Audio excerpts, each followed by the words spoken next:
사도행전 4장 6절로 12절 그리고 29절로 35절의 말씀을 화면과 소지하신 성경을 참조하셔서 함께 봉독하도록 하겠습니다. 저와 함께 한 절씩 교독하여 봉독하겠습니다. 제가 먼저 읽겠습니다. 대제사장 안나스와 가야바와 요한과 알렉산더와 및 대제사장의 문중이 다 참여하여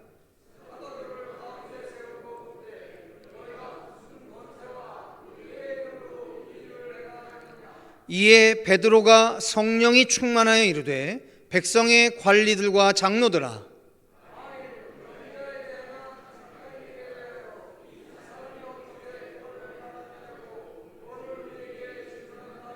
너희와 모든 이스라엘 백성들은 알라. 너희가 십자가에 못 박고 하나님이 죽은 자 가운데서 살리신 나사렛 예수 그리스도의 이름으로 이 사람이 건강하게 되어 너희 앞에 섰느니라.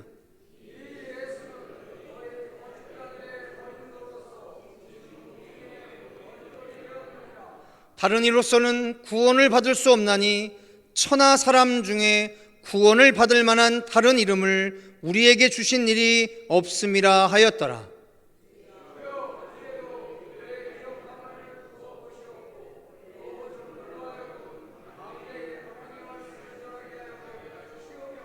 손을 내밀어 병을 낫게 하시었고 표적과 기사가 거룩한 종 예수의 이름으로 이루어지게 하옵소서 하더라.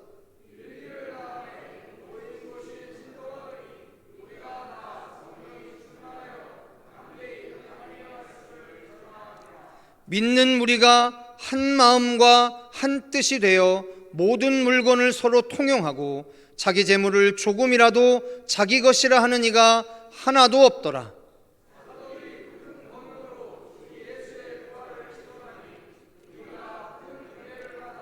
그 중에 가난한 사람이 없으니 이는 밭과 집 있는 자는 팔아 그 판 것의 값을 가져다가 사도들의 발 앞에 두매 그들이 각 사람의 필요를 따라 나누어 줌이라. 아멘.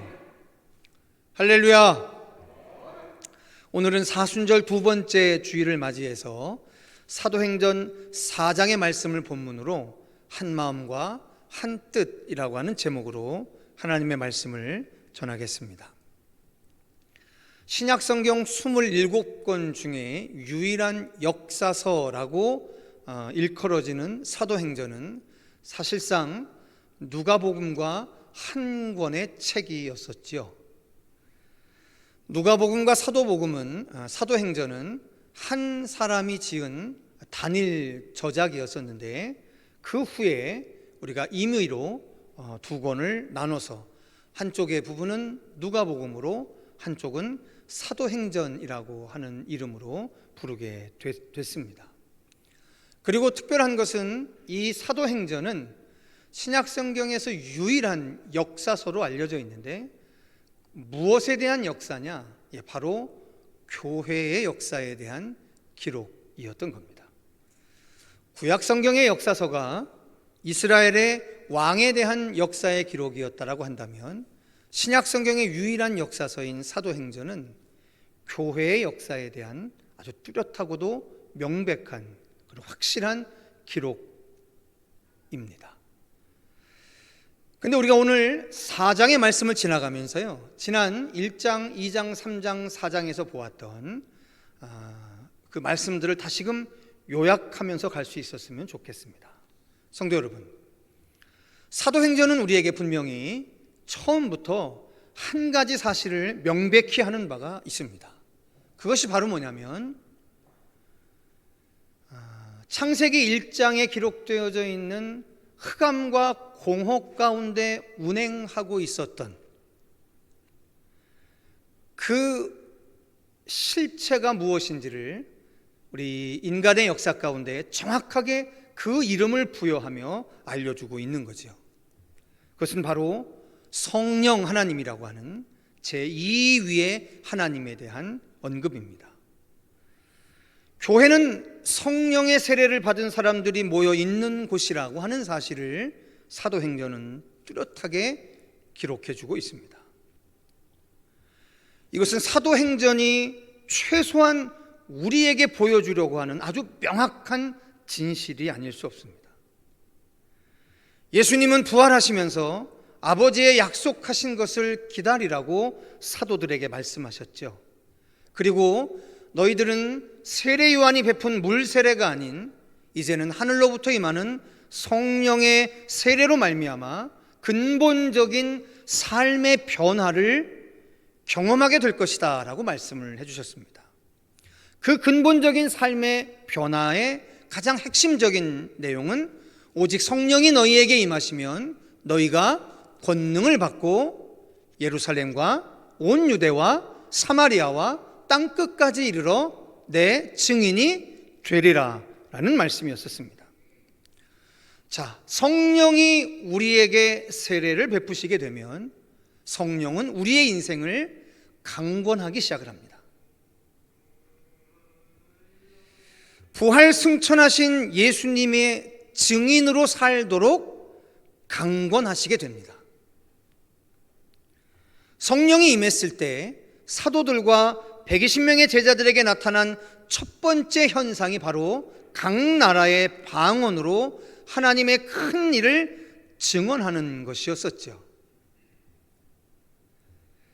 그런데 여러분, 그 증언의 내용이 혹시 무엇이었었는지 기억하시는지 모르겠습니다. 우리 한번 사도행전 2장 23절로 24절, 자, 성경 네 번째 구절인데요. 지금 방송실에 하는 얘기입니다. 4번 말씀을 함께 화면을 참조하셔서 저랑 읽어보도록 하겠습니다. 사도행전 2장 23절로 24절입니다. 같이 읽겠습니다. 시작. 그가 하나님께서 정하신 뜻과 미리 아신 대로 내준 바 되었거늘 너희가 법 없는 자들의 손을 빌려 못 박아 죽였으나 하나님께서 그를 사망의 고통에서 풀어 살리셨으니 이는 그가 사망에 매여 있을 수 없었음이라. 아멘. 할렐루야. 분명한 언급이 있습니다. 그게 바로 뭐냐면 예수의 죽으심은 하나님이 그렇게 정하셨고 미리 아신 바 되었던 것, 그리고 하나님이 내어준 바 되었다라고 하는 사실입니다.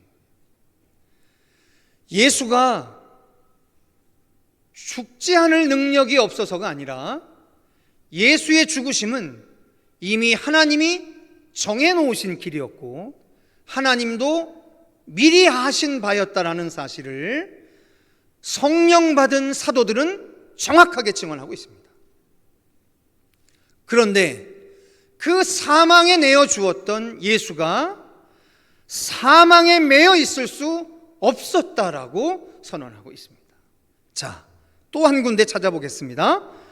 사도행전 2장 29절 36절인데 길지만 함께 다시 보도록 하겠습니다. 바로 뒤에 있는 화면을 참조하셔서 같이 읽겠습니다. 시작.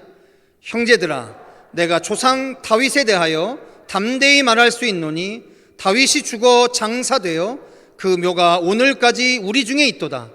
그는 선지자라 하나님이 미리 맹세하사 그 자손 중에서 한 사람을 그 위에 앉게 하리라 하심을 알고 미리 본고로 그리스도의 부활을 말하되 그가 음부에 버림이 되지 않고 그의 육신이 썩음을 당하지 아니하시리라 하더니 이 예수를 하나님이 살리신지라.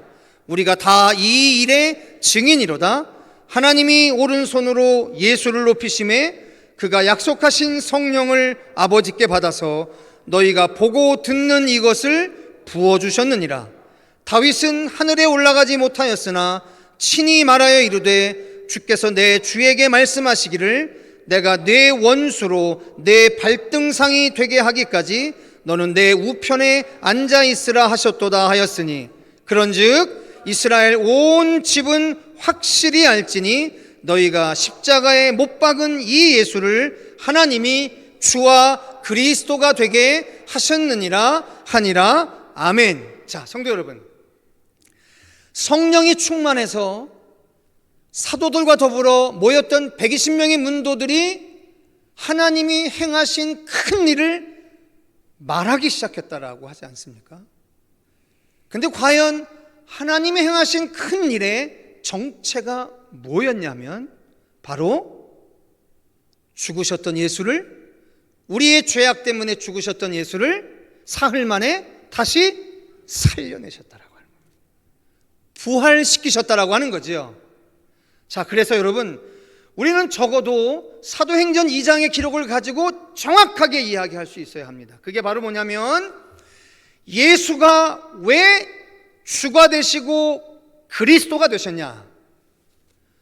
즉 초대교회의 사도들이 예수가 주와 그리스도가 된 가장 결정적인 이유를 어디서 찾았냐면은 바로 예수님의 부활로 찾았다라고 하는 겁니다. 사랑하는 성도 여러분, 우리 예수님이 부활하셨습니다. 우리 예수님이 부활하셨습니다. 사망의 권세를 뚫고 우리 예수님께서 부활하셨습니다. 그 부활이라고 하는 사건이 이제 지난 2000년의 세월의 모든 역사에 살았던 모든 인생들에게 예수를 주와 그리스도가 되게 하셨다라고 하는 사실입니다. 부활하심을 증언할 수 있는 유일한 힘은 오직 우리에게 임하시고 내주하시고 충만하시는 성령 하나님으로부터 말미암은 것이라는 거예요. 그리고 죽었다가 다시 살아나는 이 일만이 오늘 우리에게 영원히 무너지지 않는 소망이 되시는 예수를 주와 그리스도 삼게 하신다라고 하는 사실인 겁니다. 오늘 우리의 그 언젠가의 부활에 대한 약속이 오늘을 살아가는 우리들에게 힘이 되고 능력이 되는 줄 믿습니다. 우리 한번 7번의 말씀을 다시 한번 화면을 참조하셔서 사도행전 3장의 말씀 같이 읽어보겠습니다. 같이 읽습니다. 시작. 3장 14절 15절입니다. 8번이군요. 같이 읽겠습니다. 시작. 너희가 거룩하고 의로운 일을 거부하고 도리어 살인한 사람을 놓아주기를 구하여 생명의 주를 죽였도다. 그러나 하나님이 죽은 자 가운데서 그를 살리셨으니 우리가 이 일의 증인이라. 할렐루야. 사도들의 증인됨은 오직 이 한 가지의 사실에 집중되어 있었습니다. 또한 사도행전 4장 1절과 2절에 이렇게 되어 있습니다. 사도들이 백성에게 말할 때 제사장들과 성전 맡은 자와 사두개인들이 이르러 예수 안에 죽은 자의 부활이 있다고 백성을 가르치고 전함을 싫어하며 라고 되어 있습니다. 오늘 본문의 처음 시작이 뭐라고 기록이 되어 있냐면 사두개인들과 제사장들이 예수 안에 죽은 자의 부활이 있다고 백성을 가르치고 전하는 것을 싫어했다라고 이야기를 합니다. 예수가 우리에게 주가 되어주시고 그리스도가 되어주신 가장 강력한 이유인 주의 부활하심에 대한 이야기를 처음부터 세상은 참 싫어했습니다.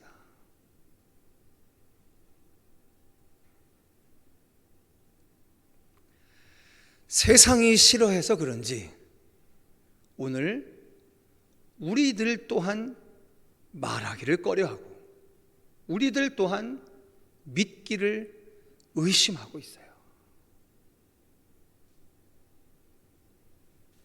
우리는 죽었다가 다시 살아나는 인생입니다.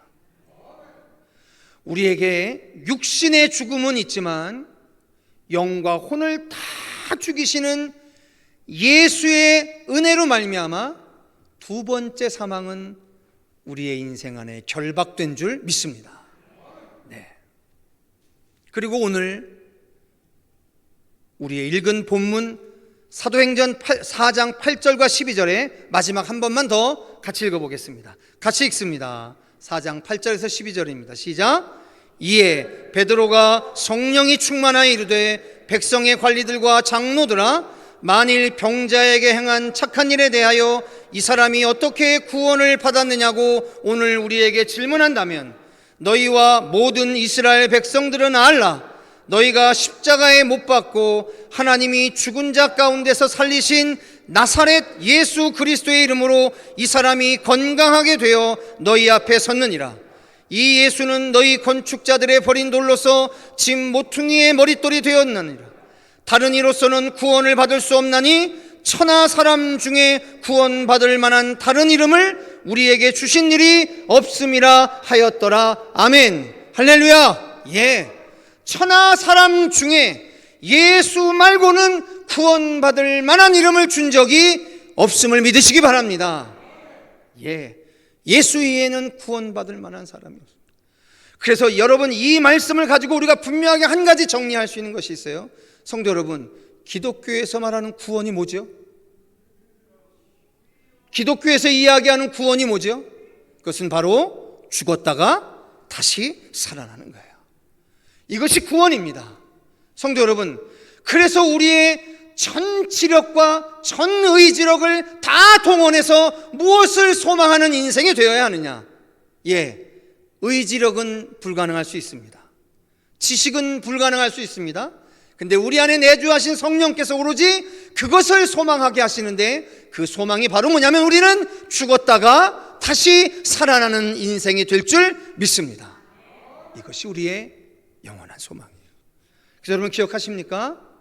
가룟 유다가 다윗의 예언대로 그의 갈 길을 갔을 때 제자 사도 한 사람을 보궐선거하는 과정 가운데 사도들이 이런 이야기를 한 적이 있습니다. 항상 우리와 함께 다니던 사람 중에 하나를 세워 우리와 더불어 예수께서 부활하심을 증언할 사람이 되게 하여야 하리라 라고 이야기합니다. 사도들이 세워진 이유는 한 가지 이유였었습니다. 바로 예수의 부활하심을 증언하기 위해서 세워진 바입니다. 오늘 우리가 이 시대에 그리스도인으로 살아가는 가장 최종의 목적이 바로 뭐다? 예수의 부활이고, 그를 따르는 우리 또한 부활할 것이다 라고 하는 진리에 대한 증인의 역할 때문에 살아있음을 믿으시길 바랍니다. 그 사명이 우리를 복되게 하고 그 사명이 우리를 기가 막히게 합니다. 자, 그 이야기를 제가 오늘 하려고 하는 겁니다. 근데 성도 여러분, 먼저 유일한 신약의 역사서인 사도행전이 성령이 임재하여 성령이 지배하는 사도들, 성령이 지배하는 교회가 되게 했던 아주 중요한 통로를 가르쳐 줬습니다. 우리 다 같이 사도행전 1장 14절 성경 1번 띄워주시면 함께 읽어보도록 하겠습니다. 같이 읽겠습니다. 시작. 여자들과 예수의 어머니 마리아와 예수의 아우들과 더불어 마음을 같이하여 오로지 기도에 힘쓰더라. 아멘. 성도 여러분, 이 땅에 하나님이 언약하셨던 성령이 임하게 된 중요한 통로가 있었습니다. 그게 바로 뭐냐면 오로지 기도에 힘썼다라고 하는 거예요. 어떻게 해요? 마음을 같이하여 오로지 기도에 힘썼다라고 합니다. 또한 사도행전 2장 42절에 이렇게 되어 있습니다. 그들이 사도의 가르침을 받아 서로 교제하고 떡을 떼며 오로지 기도하기를 힘쓰니라라고 쓰여 있습니다. 저는 개인적으로 그런 생각을 갖고 있습니다. 교회의 건강의 척도를 어떻게 잴까 생각하면 주일날 예배하는 인원의 10분의 1 정도가 새벽에 나와 기도하는 교회여야겠다, 최소한 말입니다. 그리고 주일에 예배하는 인원의 20에서 30% 사이가 수요 예배와 금요 예배를 드리는 교회가 되야겠다라는 생각이었습니다. 여러분, 우리 주보를 잘 살펴보시다 보면 우리가 코로나를 지내면서 참 어려울 때가 있었습니다. 한참의 세월 동안, 지난 한 4년 동안 목회자들은 새벽에 3분, 4분, 그러니까 그것도 목회자 수를 빼면 일반 성도들은 한두 분 갖고 새벽 기도회를 드린 적이 수도 없는 세월이었습니다. 그런데 요사이 우리 교회 새벽 기도회에 이제 한 주간에 100여 명 넘는 분들이 매일 새벽에 나와서 기도하고 있고, 또 수요 예배와 금요 예배, 특별히 금요 예배 때 사모하는 우리 성도들이 나와서 한 주를 마감하면서 기도에 힘쓰는 것들을 제가 보게 됩니다. 얼마나 감사한지 몰라요. 성도 여러분, 이 시대의 가장 큰 난제는 뭐냐면, 글을 읽을 줄 알고 글을 해석할 줄 알고 토론할 줄을 아는데, 그리고 평가할 줄 아는데 기도하지 않는다는 거예요.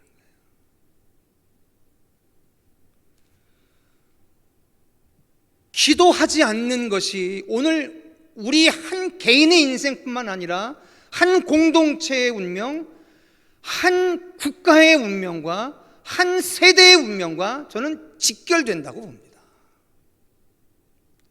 기도하지 않는 개인, 기도하지 않는 교회, 기도하지 않는 공동체, 곤란합니다.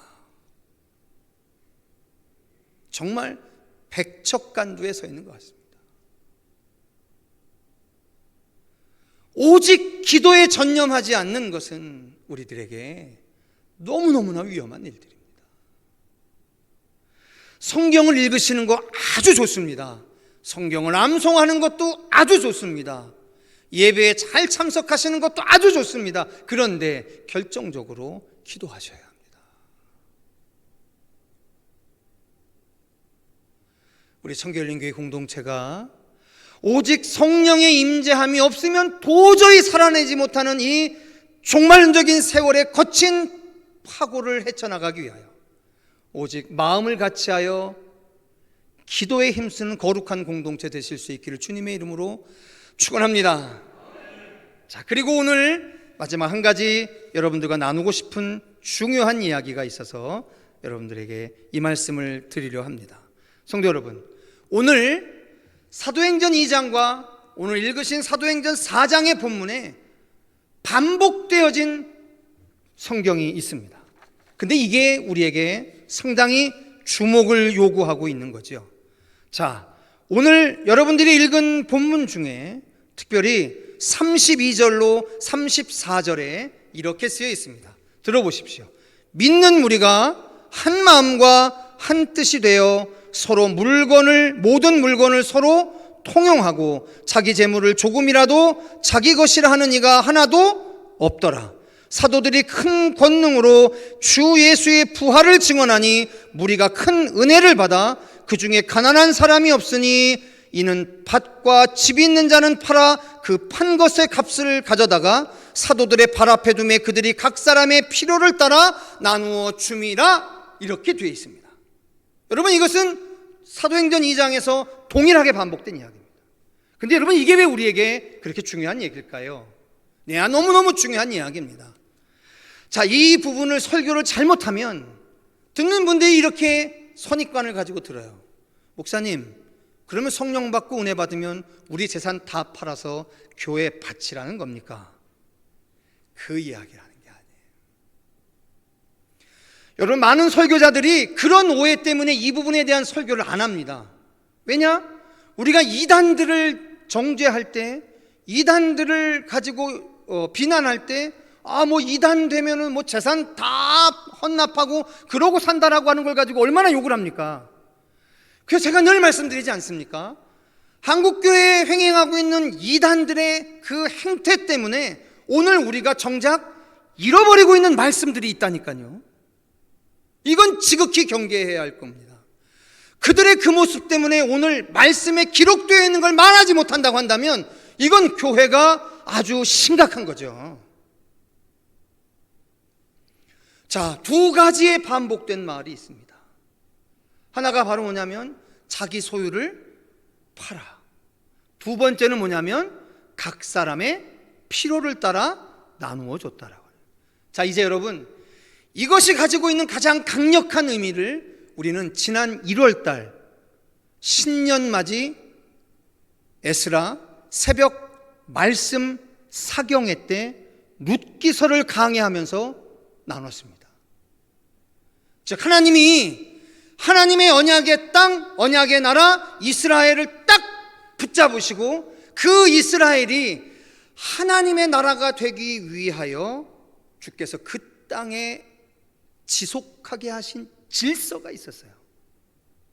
그 질서의 이름이 바로 고엘이라는 질서였고, 그것을 우리식으로 번역하자면 기업 무르는 제도라고 하는 거죠. 기업 무르는 제도. 자, 이게 어떤 의미입니까? 하나님은 처음 이스라엘 12지파에게 약속의 땅을 제비뽑기에서 다 나눠줬습니다. 지파별로. 지금 모두가 땅을 소유한 상태였었죠. 그런데 살아가다 보니까 때로는 어려움을 만나고 곤궁을 만나고, 그리고 참 희한한 일을 만나 하나님이 나누어 주셨던 그 땅을 팔아야 되는 경우, 혹은 내가 남들에게 종으로 팔려가게 되는 경우들이 생겨났던 거죠. 그런데 그러한 일들의, 즉 인생의 실패들을 다 막을 수는 없지만 그 일들이 7년마다, 그리고 결정적으로는 50년마다 모든 것이 하나님이 처음 나누어주고 분배했던 그 모습 그대로 돌이켜야 한다라고 하는 규례가 바로 안식년의 규례, 희년의 규례였던 거죠. 그게 바로 고엘 제도의 원천이고 기업 무르는 제도의 원천이었던 거예요. 무슨 얘기하냐면, 성령이 우리에게 임하였더니, 성령이 우리 안에 가득하였더니, 그 성령이 내주함으로 말미암아 교회 안에 잃어버리고 살아가고 있었던, 망각하고 살아가고 있었던 하나님이 이 땅을 보존하시는 법칙인 고엘이라고 하는 시스템이 회복되어지고 있는 것을 기록해주고 있는 거라는 거예요.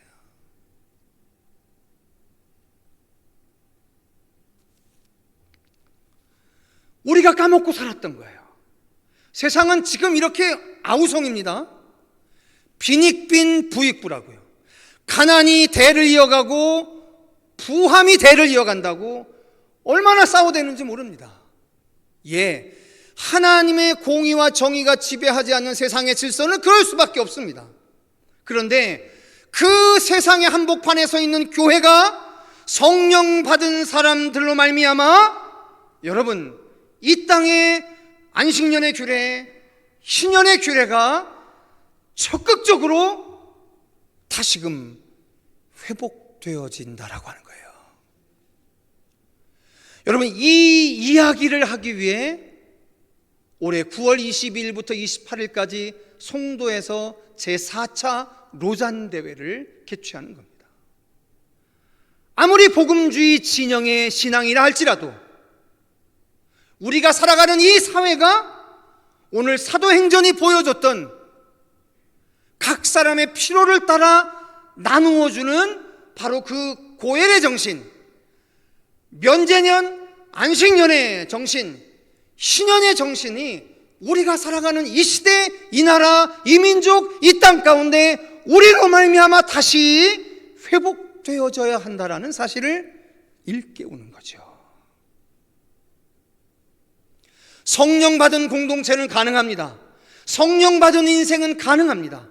오늘 성령 받은 인생, 성령 받은 교회, 성령 받은 공동체, 성령 받은 세대는 오늘 우리의 부함이 우리의 육신의 자랑, 이생의 자랑, 안목의 정욕을 위함이 아니고 하나님이 세상을 하나님의 질서대로 균등케 보존하시려고 하시는 하나님의 종말론적인 언약의 통로 삼아주시는 축복이라고 인정하면서 오늘 나의 재주요, 나의 능력으로 얻은 남들보다 탁월한 수입이 아닌 나를 통하여 세상을 균등케 하려고 하는 기업 무르는 거룩한 직분을 감당하게 하려는 하나님의 질서임을 믿으시기를 주님의 이름으로 축원합니다.